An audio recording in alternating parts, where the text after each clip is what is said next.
मोहल्ला इंसारिया का रिहायशी 27 साला अनिल निसार घर से निकला लेकिन वापस ना आया तो उसकी बीवी ने थाना रपट करवाने के बाद सोशल मीडिया पर अपना वीडियो बयान वायरल करके शोहर की तलाश शुरू कर दी।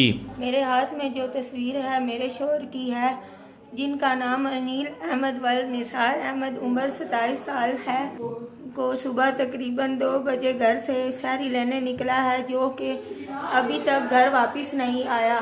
21 अप्रैल को सिटी पुलिस को अनिल की बोरी बंद नाश मिली तो पुलिस ने कत्ल का मुकदमा दर्ज करके 20 दिनों में मुलजमान को ट्रेस कर लिया। जदीद टेक्नोलॉजी, ह्यूमन इंटेलिजेंस और पेशा वराना महारत से मुलजमान को ट्रेस कर लिया। हम अली आसिफ, कैसर, अली अब्बास और आसिन अली हैं, जिन्होंने कत्ल का इंकशाफ कर दिया है और मुलजमान इस वक्त पुलिस कस्टडी में हैं।